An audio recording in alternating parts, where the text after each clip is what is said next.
સમાચારની શરૂઆત કરીશું મહત્વના સમાચારથી। દેશની જાસૂસી કરતા બે ગદ્દારો દબોચાયા છે। ગુજરાત એટીએસને આ મોટી સફળતા મળી। દમણમાંથી મહિલા તો ગોવામાંથી એક પુરુષ જાસૂસની ધરપકડ કરવામાં આવી છે। મળતી માહિતી પ્રમાણે આ બંને જાસૂસો એ પાકિસ્તાનના સંપર્કમાં હતા। આરોપી AK સિંહ અગાઉ સેનામાં સુબેદાર હતો। પાકિસ્તાનના જાસૂસોને આર્થિક મદદ માટે મદદ કરતો હતો તેવા પ્રકારની વિગત છે। મહિલા જાસૂસનું નામ રશ્માની રવિન્દ્ર પાલ હોવાનું ખુલ્યું। તો આ બે ગદ્દારો છે જેમની ગુજરાત એટીએસે દબોચી લીધા છે। ગુજરાત એટીએસને આ મોટી સફળતા મળી છે। આ બંને જાસૂસો એ પાકિસ્તાનના સંપર્કમાં હતા।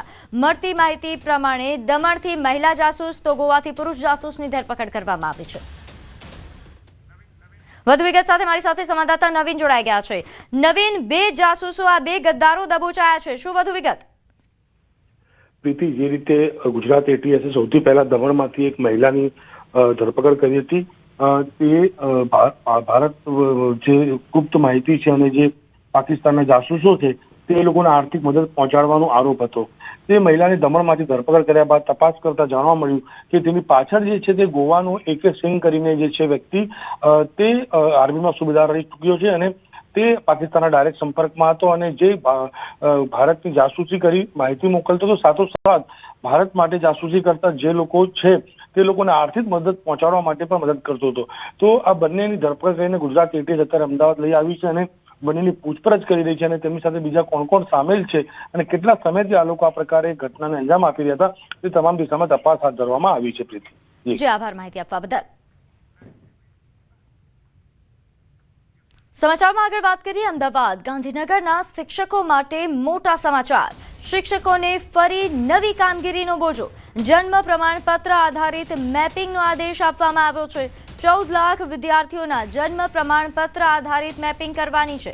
પ્રધાનમંત્રી ફેમિલી કેર ટ્રેકિંગ પ્રોજેક્ટ અંતર્ગત આ કામગીરી થશે, જ્યાં સમગ્ર શિક્ષા અભિયાનના પ્રોજેક્ટ ડાયરેક્ટર દ્વારા બંને જિલ્લામાં પાયલોટ પ્રોજેક્ટ શરૂ કરવાનો નિર્ણય લેવાયો છે, જેમાં જન્મ પ્રમાણપત્રની વિગતો, આંગણવાડી નામાંકન તેમજ શાળાનું એડમિશન સર્ટિફિકેટ સાથે ત્રણેયના આધારે દરેક વિદ્યાર્થીનું વ્યક્તિગત મેપિંગ કરવાનું રહેશે।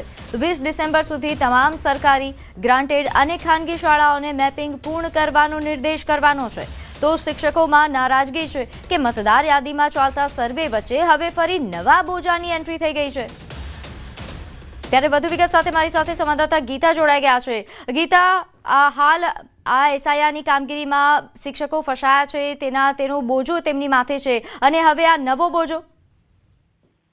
હજી સરમાં ફસાયેલા છે ને સરથી કંટાળેલા છે સરની કામગીરીથી। એમાં નવો બોજો એ છે કે સમગ્ર શિક્ષા અભિયાનના જે પ્રોજેક્ટ ડિરેક્ટર છે એમણે તમામ જિલ્લા શિક્ષણાધિકારીઓને પત્ર લખીને જણાવ્યું છે કે ભારત સરકારનો જે PM એફિસિટી પ્રોજેક્ટ જે અમલમાં મૂકવા જઈ રહ્યા છે તેમાં બાળકના જન્મથી લઈને તેની કિશોરાવસ્થા સુધીની આરોગ્ય, પોષણ તથા સામાજિક સુરક્ષા સંબંધિત જે સમગ્ર ડેટા છે એને એડ કરવાનો છે। બાળકના જન્મ પ્રમાણપત્ર, આંગણવાડી નામાંકન અને શાળાના એડમિશન સર્ટિફિકેટ, આ ત્રણેય સત્તાધારી સંસ્થાઓના જે ડેટા છે એને એક રેકોર્ડમાં સાંકળવાનો નિર્ણય કરવામાં આવ્યો છે।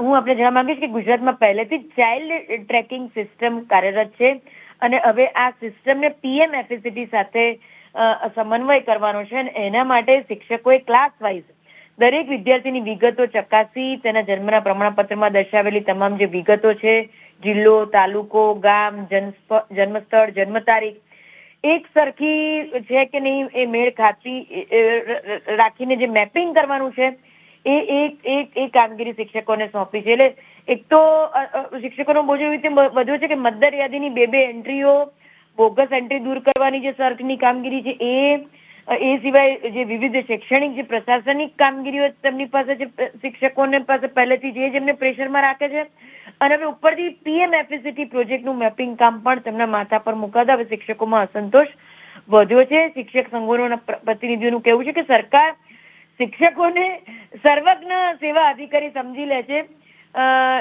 જે મુખ્ય કામ છે એટલે બધા કામ માટે શિક્ષકોને એલોટ કરી દે, એટલે જે મુખ્ય કામ છે શિક્ષણ આપવાનું એ હેતુને અસર પડે છે। હું આપણે જણાવવા માંગીશ કે ખાસ કરીને 13 થી 14 લાખ બાળકોના જે જન્મ પ્રમાણપત્ર એના ડેટાની ચોકસાઈ એ બધું શિક્ષકોએ કરવાનું છે હાલ. અને આ 20 ડિસેમ્બર સુધી આ તમામ કામગીરી પૂરી કરવાનો આદેશ કરવામાં આવ્યો છે. જી આભાર માહિતી આપવા બદલ.